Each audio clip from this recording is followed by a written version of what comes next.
Cela fait 2 ans que Vital Kamerhe n'avait plus franchi la barrière de la cité de l'Union africaine. Près d'une semaine après son acquittement dans les dossiers des 100 jours, le tout premier directeur des cabinets du chef de l'État est venu rencontrer ce mardi soir le président de la République, Félix-Antoine Tshisekedi Tshilombo. Tout sourire, les chefs de l'État étaient visiblement heureux de revoir son ancien collaborateur et partenaire politique, lui aussi très ému. Comment ça? Ça va bien, Excellence.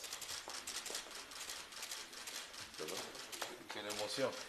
Retrouvailles.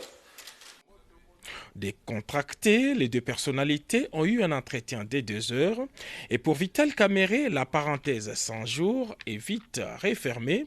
Il est temps de renforcer les partenariats politiques et se mettre au service du peuple. L'émotion des retrouvailles, et puis je dis que Dieu est grand. Tant que tu crois, tu as la foi en Dieu, tout est possible.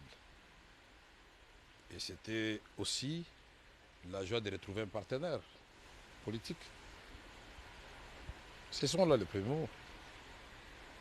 Quelle que soit l'épreuve qu'on endure, cette épreuve doit être en dessous de ce qu'on est déterminé à donner à la nation, à la patrie, à la communauté.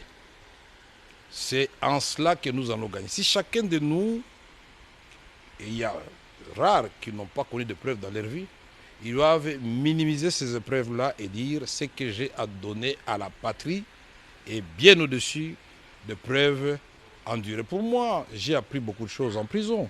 La patience, la résilience.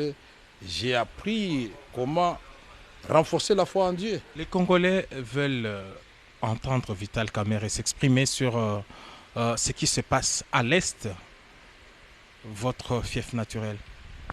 Donc, ce qui se passe à l'Est, nous laisse tous sans voix. Et chaque Congolais, digne de ce nom, ne peut que répondre à l'appel qui avait été lancé par le gouvernement, par le président de la République, pour que chacun de nous puisse œuvrer pour que la paix revienne dans notre pays. Et ce ne sont pas des ressources intellectuelles, ce n'est pas la sagesse, ce ne sont pas ces ressources-là qui manquent, mais nous devons revisiter notre outil de défense, le renforcer pour que nous puissions gagner des guerres. Mais il n'y a pas que l'option militaire, il y a l'option diplomatique, il y a des côtés